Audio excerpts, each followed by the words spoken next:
その鋼の翼で敵を切り裂け。ライブレードウィングレジ。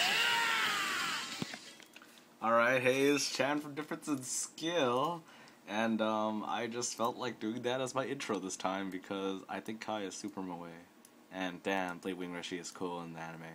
So basically, I hope none of that is like, you know, affected by copyrights or anything, because that would suck. But well, time to move to my recording station, which is basically the other side of my table, and voila, here we are. Look down, camera, and this will be my freaking lights. This will be my Blade Wing Rushy deck profile. Yeah, I see how that intro, like, just perfectly, nah, whatever. So, the reason why I didn't get any Blade Wing Rushy matches lately is because I was making sure I could find out a build that worked decently well. It was okay, but it's still kinda requires a lot of good hands to put full effectiveness to Blade Wing Rushy. So, first of all, I'll explain Blade Wing Rushy's skill. So, Blade Wing Rushy, he's a grade 3, Dark Irregulars. So, when you play him, you can select one rear guard on your field, and any level, of course, and you can select up to 3 targets in your deck that has the same name as that card. So say I have a Still Vampire, I can put 3 of those in my deck. Say I have Amon, I could put 3 others into my deck. You don't have to, it's up to 3. So yeah, so he's pretty cool, and his second ability is when he has 15 or more soul in his soul. If he has 15 or more soul, he will gain +2 critical, bumping him up to 3 critical. So if you attack and hit, you deal 3 damage with no crit triggers. So of course, somebody is going to say, "Oh my god, broken! Nerf! They banned Barkall and they're going to let this beast loose?" And then I'm going to be like,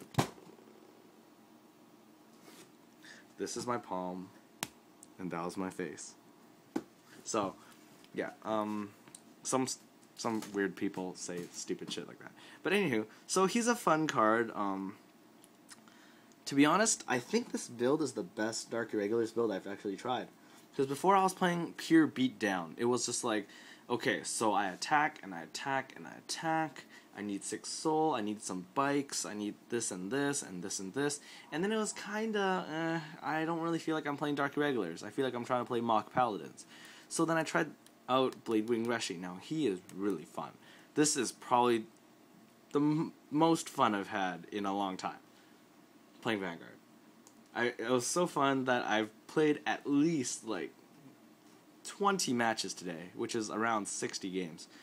Well, actually, no, that's too many. Not 20 matches. Probably like 21 games, 7 matches around there. Yeah. So, yeah, I know that's completely different, but shh, quiet, you. So, yeah, Blade Wing Rushy deck, really, really fun. So, let's start off with the grade 3s. For Blade Wing Rushy, of course, he'll be your main guy that you would like to go for. And if not, you have the backup plan, 3 Amon. Now it's like, well, if you're going to run Amon, why are you running Rushy? I mean, Amon gains more power than Rushy, and Amon is just better. And I'm like, yeah, that's pretty much true. Amon is better, but now, this deck, I'll explain the card choices later, because it is a non, what do they call that? It's a non, I suck at remembering this,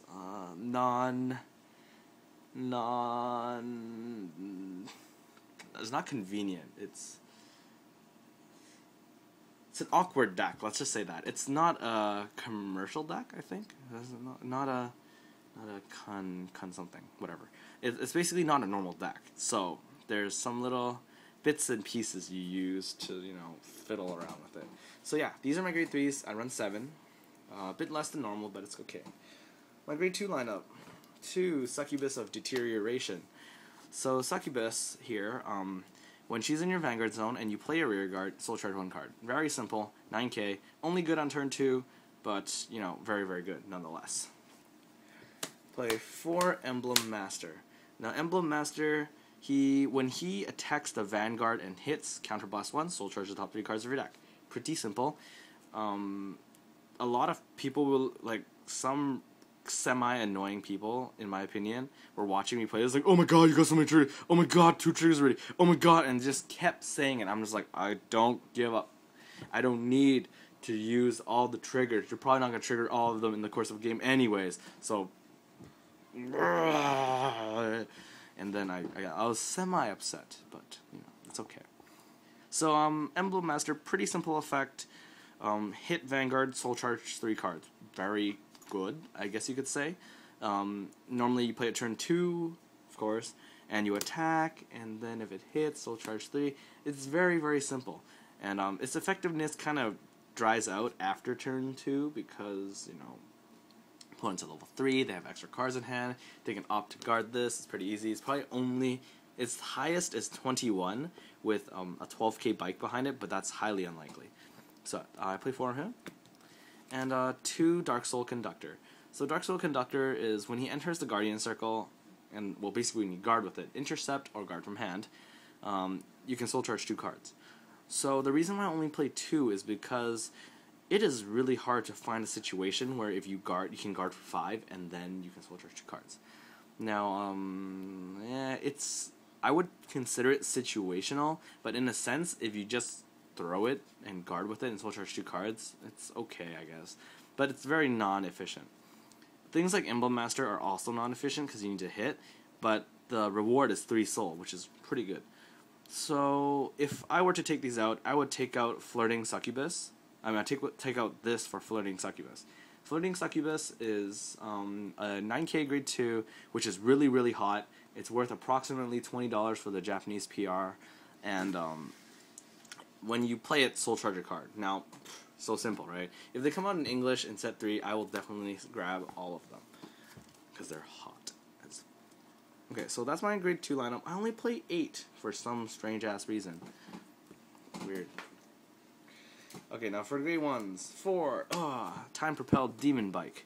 So, Mr. Demon Bike's skill is that he is a 6k base, and for every copy of him in the soul, he gains plus 2k.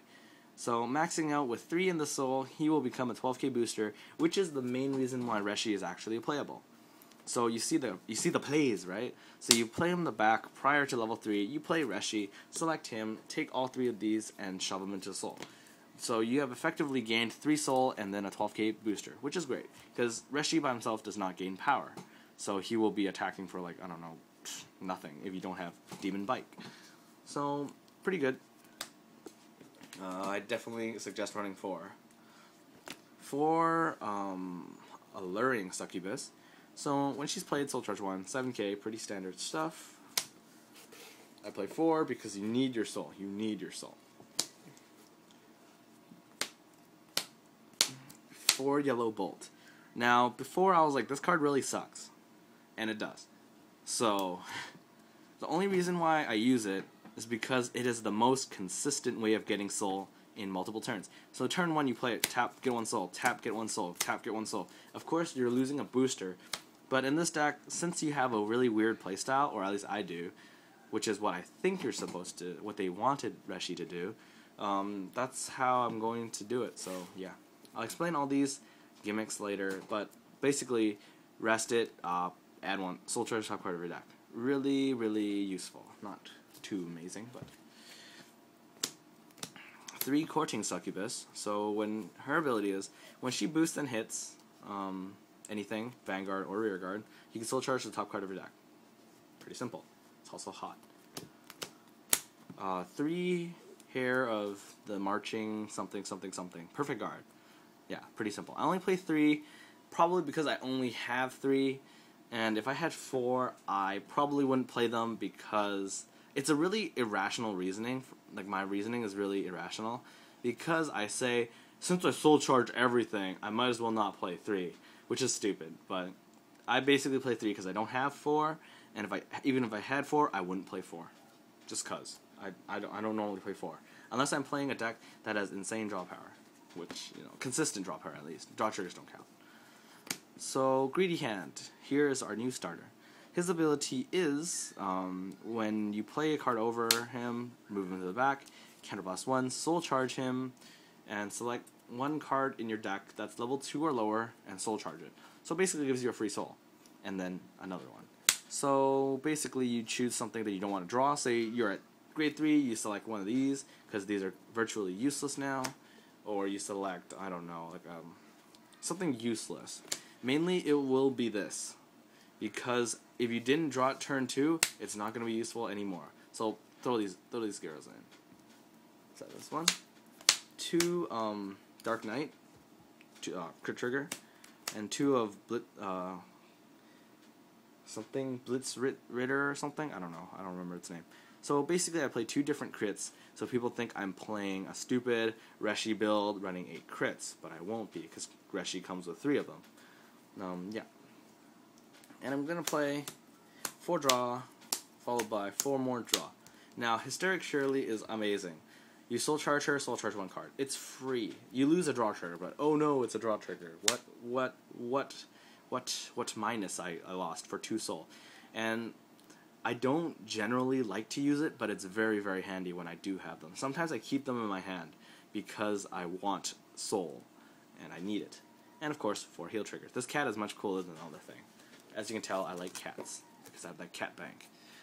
So yeah, this is the deck. But I will now explain how I fag people. So basically, I will most likely start with something like this. Okay? And let's say my hand is OP. This is my hand, okay? So basically, I will draw for turn, draw whatever. I'll draw a trigger. Draw a trigger, whatever. You go ride. Say I went first. You ride, you soul charge the top card, soul charge that heal trigger. And then you play this on the side, tap, soul charge another heal trigger. Cool beans.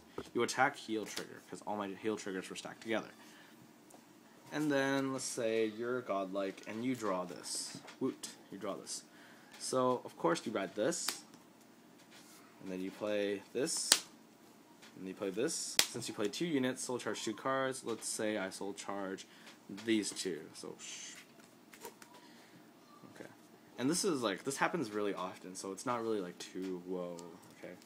So I attack with this, blah blah blah, they don't guard, check, draw trigger, which is very likely, say draw something like this, doesn't really matter, power to Emblem Master, and Emblem Master will attack, and then counterblast 1, soul charge the top 3 cards, let's just pick out 3 random cards, soul charge 3 cards. So like, this is all very possible. If you went first, they're at grade 1, in fact, if they wrote a 6k, this is generally unblockable, so it's very likely that this will happen. Okay, now turn. Okay, whatever. Let's take some damage. I'll blindly pick up some damage. Okay, I'll take these 2. Okay, I'll take 2 damage. Didn't get a trigger because I'm bad. Now my opponent is probably at 2 damage right now, so I will do this. Ride, Blade Wing Rushy, target this guy, and gonna pick up my 3 bikes and jam him into the soul. Now I'm gonna jam him, getting a card I don't need anymore, which probably at this point. I would say a second Blade Wing. Oh wait, no, I can't choose Blade Wing Rushy. I'm a cheater. I'd probably say something like Yellow Bolt, because I really don't need him right now. So now let's take a look at my soul. 2, 4, 6. Wait, I count in 3s. 3, 6, 9, 12, 14. Tap Yellow Bolt. Soul charge. Now, I didn't really do anything too crazy there. Like, I didn't go, okay, so you guys, you have to hit with 3 Emblem Masters on turn 2, so then you can get your 15 soul. No, like, basically, I opened with 1 card that soul charges, a Yellow Bolt, this, and a Succubus, which isn't generally too hard. Now, there's your 15 soul. But now the trick is, since they're at 2 damage, right? They're like, okay, if he gets a crit, I lose. But am I really going to guard this until the rest of the game? No. A lot of people will take the risk. And if they don't, that's completely fantastic. You go attack, they guard it. You use your rear guards to kill all of their rear guards. Don't even put them up to 3. Because when you put them up to, when they're at 2, they'll eventually be like, I'll risk it and take it. You take it. Most likely you're not going to get a crit because you're running 8 draw. If you do, fantastic. You done 4 damage, OP, whatever. So you go attack, and if it hits, yays, okay? They're at 5 damage now. Because before I tried to keep them at 3, and just basically attack them with this, and then not attack with my rear guards, because they didn't play rear guards, and then they ended up playing their whole hand and killing me, because I had no cards left in my hand. So that did not work. So this is probably how Reijy is supposed to be used, in my opinion at least. enemies. You guys are free to say, no man, you're supposed to keep them at 1 and double crit them with 8 crits, so it's a surprise factor. Yeah, sure, okay. So yeah. And why would they be at 1 damage? Hell, you're hitting with Emblem Master. They probably had 2 or something. So yeah. Blade Wing Reshi, and they go, and you hit them for 3 damage. They're like, oh my god, your card is broken now. So like, dude, you know how many freaking cards I have? I have 3 cards left in my hand. Jesus Christ, cut me some slack. And then the reason why you play Amon is actually, Amon is a great finisher when they're at 5. Because when you ride him over your Blade Wing Reshi with your already 12k and your 16 soul, he is like giant, okay? Like what? Okay, so this is 16 soul when you ride him, so he'll be 26, and then he will be plus 12, he'll be 48. Wait, 38. Right? Yeah, he'll be at 38. And then you swing with him. They most likely can't guard it. If they had a perfect guard, they'd probably be guarding the Blade Wing Reshi, actually. I would not risk losing to 4 damage instantly, because that sounds really stupid. So, yeah. So this is the Blade Wing Reshi deck. I really do enjoy it. In fact, I was thinking about making a deck with Blade Wing Reshi and trying to sell it, but now I changed my mind. I think Reshi is awesome. Definitely better than frickin' what's in my face of the Dark Lord of the Dark Lord of the Abyss. Sorry guys, the cameras in this channel tend to fall off their camera stands, as you might see with some videos in the near future. Tee-hee-hee, spoiler alert. And yeah, so Blade Wing Reshi, he's a cool guy. Some guy pulled an SP1 at my last team tournament. I probably want to buy it off him now, because I'm weird. So yeah, it's Chan for DifferenceInSkill, bringing you Blade Wing Reshi's deck profile. Hell yeah, go out and sweat a lot, because it's freaking hot. Holy crap, I can't believe how hot it is. Because I need to be in a closed room with the windows open, but there's no wind flowing through it. It is hot as hell. My computer is hot. Everything in this room is burning. I have a fan and it's not even working. I am cranky, and here's the Blade Wing Reshi deck profile. Bye guys.